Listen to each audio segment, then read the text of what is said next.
Brought to you by Tata Tea Agni, Hire and ITEL.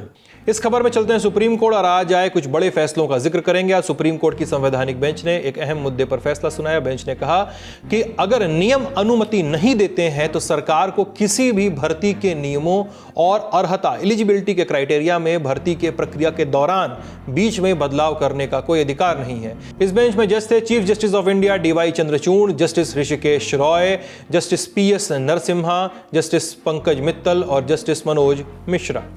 और ये मामला था तेज प्रकाश पाठक बनाम राजस्थान हाई कोर्ट का। क्या है ये केस? साल 2009 में चलते हैं। राजस्थान हाई कोर्ट में अनुवादकों की 13 रिक्तियां हैं, 13 पोस्ट आई। ये इस परीक्षा को पास करने के नियम थे कि प्रत्याशियों को लिखित परीक्षा देनी होगी, उसके बाद सफल हुए लोगों का इंटरव्यू होगा, उसके बाद भर्ती होगी। इन रिक्तियों पर 21 लोगों ने पर्चा भरा। प्रक्रिया पूरी होने के बाद हाईकोर्ट ने बताया कि परीक्षा में केवल 3 लोग सफल हुए हैं। कुछ दिनों बाद ये बात प्रकाश में आई कि बीच भर्ती हाईकोर्ट के तत्कालीन चीफ जस्टिस ने आदेश दिया था कि जो प्रत्याशी 75% से ज्यादा अंक पाएंगे उन्हें ही भर्ती मिलेगी। ये 75% अंक वाली बात छात्रों के लिए नई थी, क्योंकि जब इस पोस्ट का विज्ञापन आया था और नोटिस आया था तब ऐसी किसी भी बात का जिक्र नहीं था। साथ ही इस 75% वाले नियम को लगाने के बाद ही 21 में से 3 लोग सेलेक्ट हो पाए थे। इन जानकारियों के सामने आने के बाद 3 असफल छात्रों ने इस परीक्षा में राजस्थान हाईकोर्ट में एक याचिका दायर की। मार्च 2010 में हाईकोर्ट ने याचिका को सुनने से इनकार कर दिया और छात्रों से कहा कि सुप्रीम कोर्ट जाएं।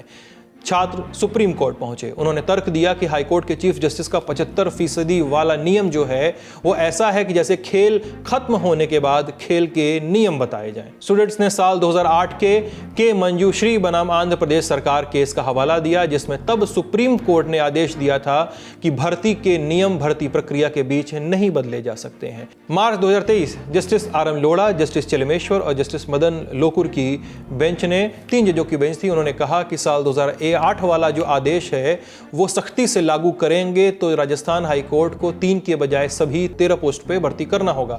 लेकिन बिना जांच के, बिना स्क्रूटनी के ऐसी सख्ती लागू करना शायद सही नहीं होगा, जनता के हित में नहीं होगा। तब कोर्ट ने साल 1973 की हरियाणा सरकार बनाम सुभाष मारवा केस का हवाला दिया था। इसमें हरियाणा सरकार ने सिविल जजों की नियुक्ति में जरूरी से भी कम अंक पाने वाले लोगों को भर्ती करने से इनकार कर दिया था। तब कोर्ट ने कहा था कि एलिजिबल लोगों को नहीं भर्ती करेंगे तो न्यायपालिका की सेवा में हाई स्टैंडर्ड बनाए रखना मुश्किल होगा। ऐसा करना हाई स्टैंडर्ड बनाए रखने के लिए जरूरी है। ये सरकार के तर्क थे। तब सुप्रीम कोर्ट ने एक निर्णय में हरियाणा सरकार के इस काम का समर्थन किया था, इस फैसले का समर्थन किया था।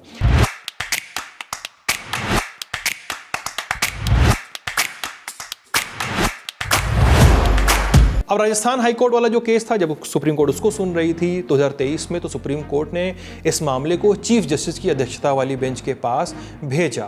सुनवाई के बाद जुलाई 2023 में फैसला सुरक्षित रख लिया गया, जिसे आज सुनाया गया। फैसले की खास बातें जानते हैं।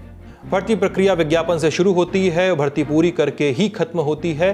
भर्ती में अर्हता की शर्तों में तब तक बदलाव नहीं किया जा सकता जब तक नियम इसकी इजाजत न देते हों।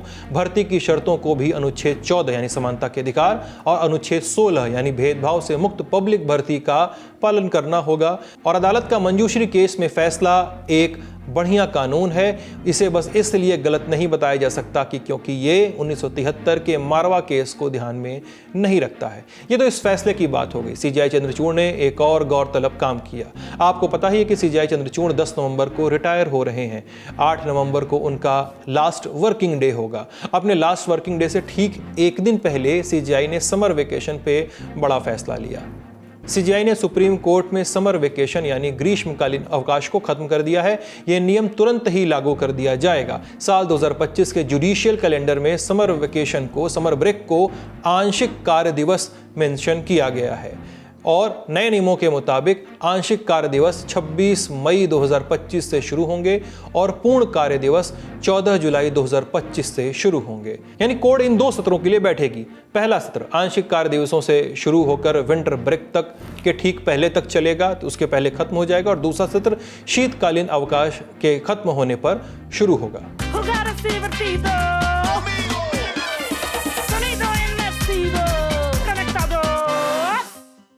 फिलहाल 2 दिन बाद 10 नवंबर को सीजेआई रिटायर हो रहे हैं। जस्टिस संजीव खन्ना, जो वर्तमान में सुप्रीम कोर्ट में सबसे वरिष्ठ जज हैं सीजेआई के बाद, वो भारत के अगले चीफ जस्टिस होंगे।